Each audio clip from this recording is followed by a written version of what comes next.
Hello, my name is Cecilia Preza, and I first became involved in the cannabis industry when the social equity program came out. Well, ever since I discovered the social equity program, it's been like a roller coaster. An emotional roller coaster is the best way I can explain it, because some moments you're up and everything's moving, you're excited, you're happy, you're moving in the direction that you never imagined you would, right? And then there's a fall, like you have to wait. You're not sure. There's uncertainties. You don't know if, you're going to move to the next phase, if you're going to get a license or not. So there was so much uncertainty at the very beginning. So now that once we got our license, that was just like, oh my goodness, this is really happening. Like, I'm really gonna move for getting a retail space.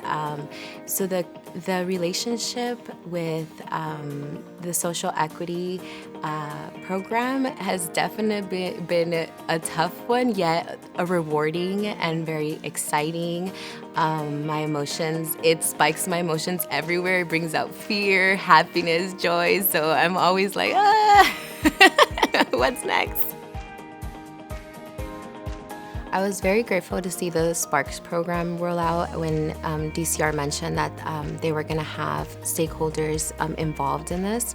For me, the fact that they opened that forum for us, that DCR opened the forum for us to be able to speak, and them taking our feedback and to be able to better the social equity program for those that come after us, because this is fairly new. It's a new program, and like anything that's new, it's always going to have its hiccups, and it's always going to have ways of how do we make it better. So DCR allowing the stakeholders to actually have an input on how we can make policy better and how we can evolve the social equity program, I think is very big. It's very big.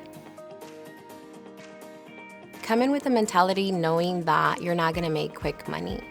This is long term. And as the faster you accept that, the easier it's going to get for you to be able to make decisions that are very meaningful and impactful for your business. Be okay with change. Things are forever changing in the cannabis space. Policy, laws, guidelines, they're always changing. So be okay with change and knowing how to pivot from that. And I would also say knowing what makes you different, right? What makes you different from the next cannabis brand? What distinguishes who you are as a person and how you're going to project that in your brand, because that's what's going to make you unique. Being a part of the cannabis industry means a lot to my family and myself for many reasons, right? There's lack of Latino representation. There's lack of Latina representation, women. So it makes my parents, my uncles and aunts very proud that I am sticking to this and I am pushing, and that I am fighting for my space in this industry. For me, it has always been a dream, and the fact that it's becoming a reality and that I am able to share this reality with my family means everything. I know, that's really teary.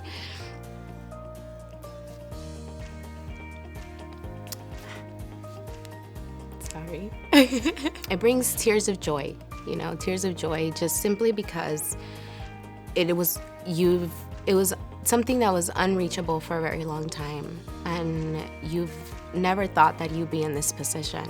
So when I'm giving the ability to show who I am and be a representation of my community, it's the biggest joy. It's the biggest joy.